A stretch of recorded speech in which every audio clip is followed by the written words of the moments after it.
विष्णुदेव आपले वाहन करून यावरती स्वार होऊन देवाचे देव महादेव यांच्या ठिकाणी कैलास धाम या ठिकाणी पोहोचले आणि गरुडाला आदेश दिला तू इथंच थांब, मी देवाची दर्शन घेऊन वापस येतो.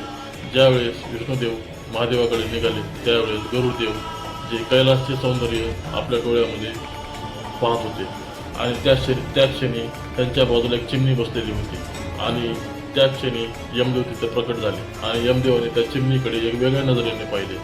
ते बघून गरुडाला आश्चर्य वाटले की यमदेव जे आहेत ते त्या चिमणीकडे अशा प्रकारे पाहतात, याचा अर्थ आहे की चिमणीचे प्राण धोक्यामध्ये आहेत. ते पाहून ज्यावेळेस यमदेव तिथून निघून गेले त्यावेळेस गरुडाने त्या चिमणीला आपल्या पंजामध्ये पकडले आणि हजारो किलोमीटर दूर एका जंगलामध्ये नेऊन सोडून आले.